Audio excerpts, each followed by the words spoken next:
आज यहाँ पे आए हुए सभी किसान भाइयों बहनों को मेरा नमस्कार, सत श्री अकाल, वाहेगुरु जी का खालसा, वाहेगुरु जी की फतेह। आज सुबह जब मैं पंजाब पहुंचा तो बड़े दुख की खबर सुनने को मिली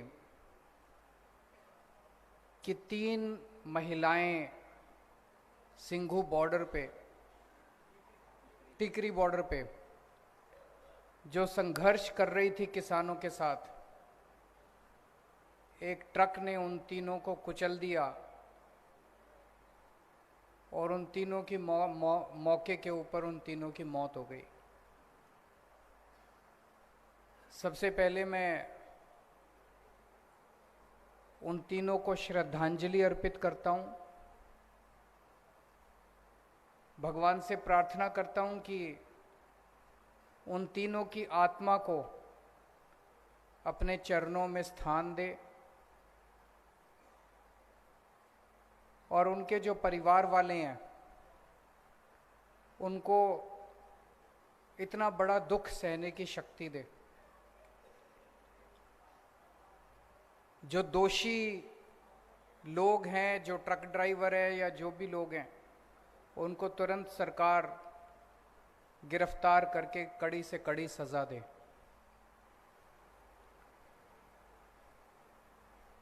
पूरे देश में कहीं से भी अगर खबर आती है कि किसान ने खुदकुशी कर ली तो बहुत तकलीफ होती है, सबको तकलीफ होती है, आम लोगों को तकलीफ होती है, जनता को तकलीफ होती है। कोई सुनता है, आप लोग भी जब सुनते हो, चाहे पंजाब हो, चाहे हरियाणा हो, चाहे महाराष्ट्र हो, चाहे मध्य प्रदेश हो, कहीं अगर कोई किसान, गरीब किसान आत्महत्या करता है तो बड़ी तकलीफ होती है।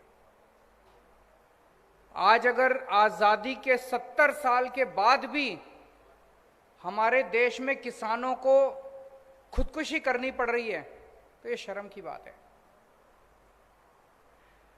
लेकिन दुख की बात ज्यादा यह है कि तकलीफ मेरे को होती है, तकलीफ आपको होती है, इन नेताओं को तकलीफ नहीं होती, इन पार्टियों को तकलीफ नहीं होती।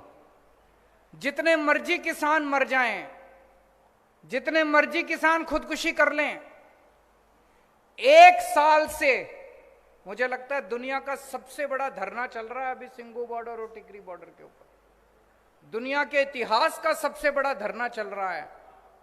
1 साल से 11 महीने से ऊपर हो गए, 11 महीने से ऊपर वहां पे बैठे हैं। 600 से ज्यादा किसान अपनी शहादत दे चुके हैं, लेकिन इन पार्टियों और इन नेताओं के इनको कोई फर्क नहीं पड़ता। आज इस मंच से मैं एक बड़ा बयान देके जा रहा हूं। हो सकता है आपको यह लगे केजरीवाल बड़ी बात कर रहा है, ऐसे नहीं हो सकता,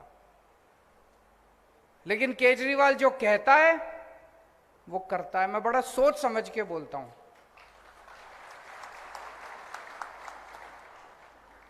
मैं पूरी जिम्मेदारी के साथ आम आदमी पार्टी की तरफ से आपको यह विश्वास दिलाता हूं, फरवरी के महीने में चुनाव है, मार्च के महीने में नतीजे आ जाएंगे।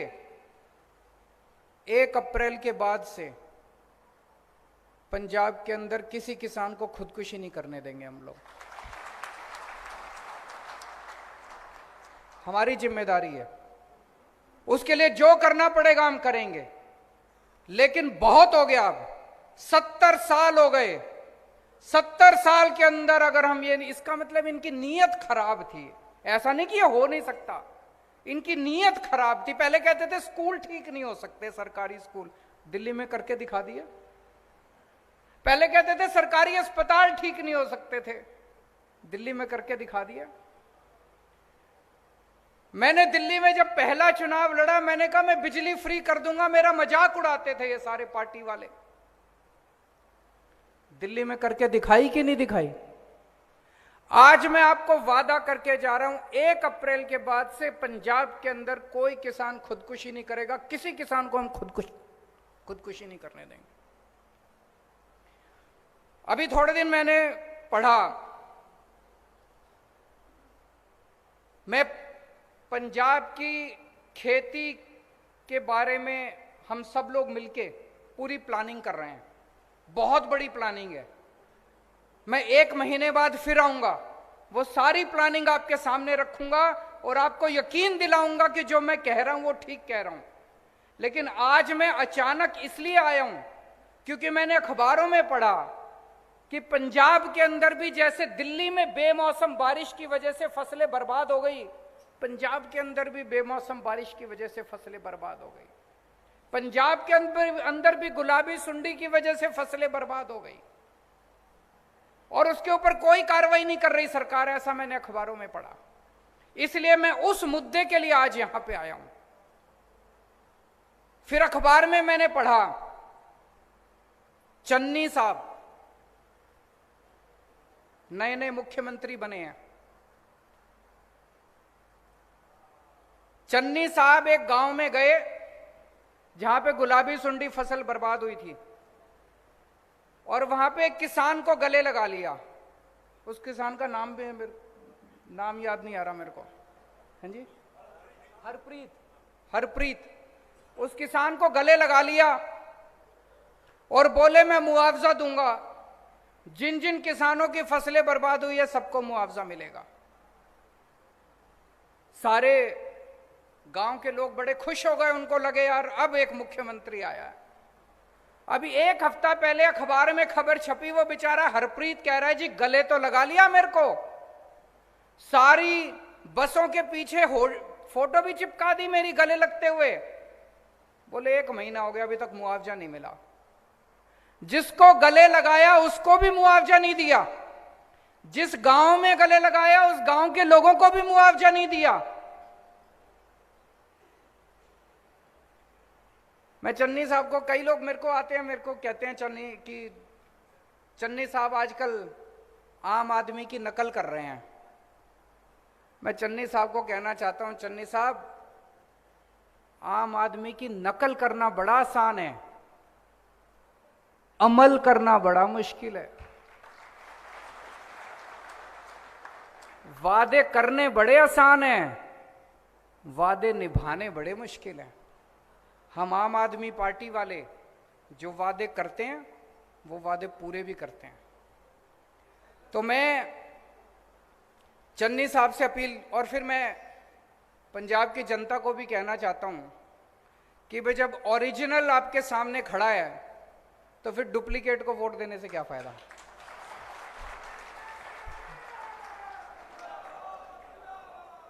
जब ओरिजिनल आपके सामने खड़े हैं तो फिर नकलची को वोट देने से क्या फायदा, डुप्लीकेट को वोट देने से क्या फायदा। ओरिजिनल को ही लो ना, ओरिजिनल माल लो मार्केट से, वोट दोगे तो ओरिजिनल माल मिल जाएगा।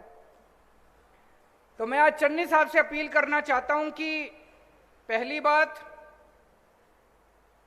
किसानों के साथ बैठ के, किसान जत्थेबंदियों के साथ बैठ के आप ये हिसाब लगाओ कि फसलों का जो बेमौसम बारिश से धान खराब हुई है उसका, और जो गुलाबी सुंडी की वजह से फसलें बर्बाद हुई है, नरमा बर्बाद हुआ है उसका, कितना लागत थी, कितना नुकसान हुआ। जितनी लागत थी कम से कम उतना तो भरपाई करो। ये 8,000 रुपए कहां से आ गया? 8,000 रुपए से तो किसी ने अभी बोला कि 40,000 रुपए दिए 5 एकड़ के, वो भी 37,000 काट कुट के दिए। 37,000 में हमारा क्या होगा? 37,000 में तो घर का खर्चा भी नहीं निकलेगा। तो जितनी लागत थी कम से कम उतनी लागत तो किसानों को दो। दिल्ली में हम दे रहे हैं। दिल्ली में 2015 में मेरी सरकार बनी, फरवरी के महीने में। अप्रैल के महीने में मेरे पास किसान आए, बोले जी हमारी फसल बर्बाद हो गई। मैं किसानों के साथ उनके गांव में गया, गांव के अंदर ही मीटिंग बुलाई सारे किसानों की। वहीं पे उन्होंने मेरे को सारी कैलकुलेशन करके दी। कैलकुलेशन करके उन्होंने बताया जी 18,000 रुपए एकड़ के हिसाब से हमारा नुकसान हुआ है। वहीं पे उसी गांव के अंदर अफसरों को हमने ऑर्डर करा, 20,000 रुपए एकड़ के हिसाब से हमने ऐलान कर दिया, और 3 महीने के अंदर, ऐसा नहीं कि ज्यादा, 3 महीने के अंदर सबके अकाउंट के अंदर पैसा चला गया। उसके बाद से लेके हमने पॉलिसी बना दी तब से लेके आज तक जितनी बार पिछले 7 साल के अंदर दिल्ली के अंदर किसानों की फसलें बर्बाद हुई है, हमने 20,000 रुपए एकड़ के हिसाब से उनको मुआवजा दिया है।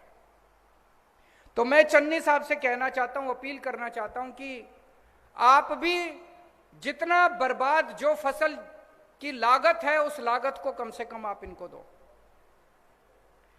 और मैं पंजाब के किसानों को कहना चाहता हूं कि अगर चन्नी साहब आपको आपकी लागत नहीं देते, मेरी आपसे हाथ जोड़ के विनती है, खुदकुशी मत करो, खुदकुशी मत करो। बड़ी तकलीफ होती है, हमें भी तकलीफ होती है, हमें अपना बेटा मान लो, छोटा भाई मान लो अपना, खुदकुशी मत करो। मैं समझता हूं, मेरे को किसान बताते हैं अगर हम फसल ना लगाएं बोले तब भी चल जाता है, लेकिन अगर पैसा खर्च करके, खाद खरीद के, बीज खरीद के अगर हम फसल लगाएं, पैसा उठा के फसल लगाएं और फसल बर्बाद हो जाए, बोला फिर तो हम कहीं के नहीं बचते, हमको पैसा वापस करना पड़ता है, पैसा वापस करने को होता नहीं है, तो हम कहीं के नहीं बचते, इसलिए आत्महत्या करने को मजबूर हो जाता है किसान। मैं आप सबसे अपील करना चाहता हूं, सारे पंजाब के किसानों से अपील करना चाहता हूं, आत्महत्या मत करना। मार्च में सरकार बनेगी, अगर चन्नी साहब ने पूरा मुआवजा नहीं दिया, 30 अप्रैल तारीख नोट कर लो, 30 अप्रैल तक आपके अकाउंट के अंदर आपका पूरा मुआवजा चला जाएगा।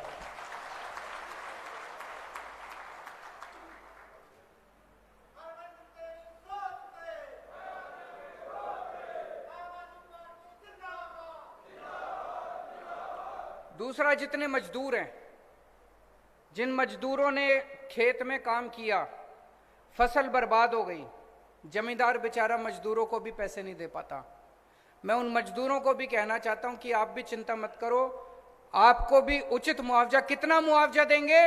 लागत, जितनी लागत आती है और जितना आपके साथ बैठेंगे, किसान जत्थेबंदियों के साथ बैठेंगे। जैसे दिल्ली के अंदर मैं किसानों के साथ बैठा, किसानों ने 18,000 रुपए मांगे, हमने 20,000 रुपए दे दिए। यहां पे कितनी लागत आती है, आपके साथ बैठेंगे, मार्च के महीने में बैठेंगे, जितनी लागत आपकी है, इन दोनों बेमौसम बारिश की वजह से और गुलाबी सुंडी की वजह से जितनी भी आपकी बर्बाद हुई है, उसका मुआवजा हम आपको 30 अप्रैल तक दे देंगे। तो आज 2 चीजें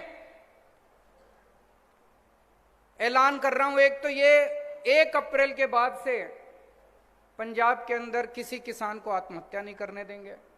और दूसरा, जितना आपकी लागत आती है, अगर कभी भी भविष्य के अंदर फसल बर्बाद होती है, आम आदमी पार्टी की सरकार बनने के बाद अगर कभी भी फसल बर्बाद होती है, जो लागत है उस लागत के हिसाब से आपको उचित मुआवजा दिया जाएगा। और तीसरी चीज, अभी अगर चन्नी साहब आप लोगों को उचित मुआवजा नहीं देते, कृपया हाथ जोड़ के अपील है, आप कोई गलत कदम मत उठा लेना। 30 अप्रैल तक आपके अकाउंट के अंदर हम मुआवजा आपके अकाउंट के अंदर डलवा देंगे। अभी आप सब लोगों के मैं सुझाव सुन रहा था, बहुत अच्छे आप लोगों के सुझाव थे, मैंने नोट कर लिए। एक आया कि नकली दूध बिक रहा है बहुत ज्यादा, अगर नकली दूध बंद कर दिया जाए तो बहुत सारे किसान हैं जो डेयरी के जरिए उनकी इनकम भी बढ़ेगी और लोगों को असली दूध पीने को मिलेगा। इसको जरूर लागू करेंगे। एक सुझाव आया, पशुओं का बीमा कराना चाहिए, बहुत अच्छा सुझाव है। एक किसी ने, शायद हमारा दिल्ली का वो जो हमने घोल बनाया है, पराली, अभी एक किसान पराली जलाने के लिए मजबूर होता है, मजबूरी में जलानी पड़ती है। एक किसान भाई ने बताया कि जी सबसे ज्यादा जब वो किसान अपने खेत की पराली जलाता है, सबसे ज्यादा धुआं तो उस किसान के परिवार को झेलना पड़ता है, वो किसान बीमार होता है उस धुएं की वजह से। दिल्ली के अंदर हमने क्या किया, हमने घोल बनाया है, उस घोल को अगर आप अपने खेत में छिड़क दो तो आपकी पूरी वो जो पराली है वो गल जाती है और गल के खाद बन जाती है वो 10 से 15 दिन के अंदर। और उसके अंदर वो, उसके बाद वो खाद जो है वो आपके खेत को और ज्यादा उपजाऊ करती है, आपकी अगली फसल जो है वो और बढ़ती है। ये घोल पूरा घोल दिल्ली सरकार अपने पैसे पे बनवाती है और अपने पैसे पे पूरी दिल्ली के सारे किसानों के खेत में फ्री छिड़काव करती है। ये हम पंजाब में भी करेंगे। आपको पराली जलाने की जरूरत नहीं पड़ेगी, आपके खेतों के अंदर उस घोल का छिड़काव फ्री में करेंगे। लेकिन एक और बड़ी मजे की बात है, पंजाब के अंदर मैंने कई लोगों से बात करी, पराली से कोयला बनता है, पराली से बिजली बनती है, पराली से गत्ता बनता है। और ये पंजाब के अंदर मैंने 6-7 ऐसी फैक्ट्रियां देखी हैं। उन सारे फैक्ट्री वालों को मैंने दिल्ली बुला के उनसे बात की। आप सोच के देखो, अगर पूरे पंजाब के अंदर हम इतनी सारी फैक्ट्रियां लगा दें जो पराली को इस्तेमाल करके कोयला बनाने लगे, बिजली बनाने लगे, एक तो किसान को 1000 रुपए एकड़ के हिसाब से पराली के पैसे मिलने लगेंगे, जलाने की जरूरत नहीं पड़ेगी। और वो फैक्ट्री वाला खुद आपकी पराली काट के ले जाएगा, आपका कोई पैसा नहीं लगेगा, आपको 1000 रुपए एकड़ मिलेगा। और पूरे पंजाब के अंदर इतनी फैक्ट्रियां लग सकती हैं कि इतने बच्चों को रोजगार मिलेगा। अभी एक किसी ने बोला एग्रो प्रोसेसिंग इंडस्ट्री लगाने के लिए, बहुत अच्छा सुझाव है। तो ये जैसे पराली है, इसी तरह से न जाने कितनी एग्रो प्रोसेसिंग इंडस्ट्री लगा सकते हैं। और उसमें अपने को अंबानी अडानी को नहीं लाना, किसानों के ग्रुप मिलके, किसानों के बच्चों के ग्रुप मिलके। अब आपको कनाडा भेजने की जरूरत नहीं है अपने बच्चों को, यहीं पे आपके गांव के अंदर इंडस्ट्री लगाएंगे, आपके शहर के अंदर इंडस्ट्री लगाएंगे। इतनी इंडस्ट्री लग सकते हैं, इतना विकास हो सकता है। एक किसी ने बड़ा अच्छा सुझाव दिया डीएपी की फैक्ट्री लगाने का। बिल्कुल सही बोल रहे हैं कि हमारे किसान, गरीब किसान उन्हीं की फैक्ट्री में जाके काम करते हैं और वहीं का डीएपी जो है हमारे पंजाब के अंदर इस्तेमाल हो। हम क्यों नहीं लगा सकते डीएपी की फैक्ट्री? लगानी चाहिए। बहुत अच्छे अच्छे सुझाव आए हैं, इन सारे सुझावों को मैंने नोट किया है। और अंत में वो अमनप्रीत ने जो बोला था, वो कहाँ है वो लड़का अमनप्रीत? बच्चे, मैं आपको भरोसा दिलाना चाहता हूं, हम मिलके करेंगे। जैसे दिल्ली के अंदर हमने स्कूल बदल दिए, सरकारी स्कूलों के इस साल नतीजे, सरकारी स्कूलों के बच्चों के 99.8% नतीजे आए, 99.8% नतीजे। सोच सकते हो, सरकारी स्कूलों के बच्चों के नतीजे 99.8% आए हैं। अगर हम दिल्ली के सरकारी स्कूल बदल सकते हैं, दिल्ली के सरकारी अस्पताल बदल सकते हैं, दिल्ली की बिजली, पानी, सड़कें बदल सकते हैं, तो पंजाब की खेती भी बदल सकते हैं, मिलके बदल सकते हैं। तो मैं आपको यकीन दिलाना चाहता हूं, पंजाब के अंदर जब मौका मिलेगा, खेती को इज्जत का धंधा बनाएंगे, खेती को मुनाफे का धंधा बनाएंगे। और जो अभी भगवंत भाई ने बोला कि सबसे ऊपर पहले नंबर पे खेती होगी, दूसरे नंबर पे व्यापार होगा और तीसरे नंबर पे नौकरी होगी, इसको वैसे ही करेंगे। इसकी मैं पूरी, जैसा मैंने कहा, बहुत बड़ी प्लानिंग कर रहे हैं हम लोग। 1-1.5 महीने के बाद मैं दोबारा आपके बीच में आऊँगा, सारी पूरी प्लानिंग करके। आज केवल इस चीज़ के लिए आया था क्योंकि दिल में बड़ी तकलीफ हो रही थी कि किसान आत्महत्या कर रहे हैं। आज आपको ये कहने के लिए आया था, आत्महत्या मत कीजिए, इंतज़ार कीजिए। 6 महीने के बाद आम आदमी पार्टी की सरकार आ रही है, मिलके पंजाब को बदलेंगे।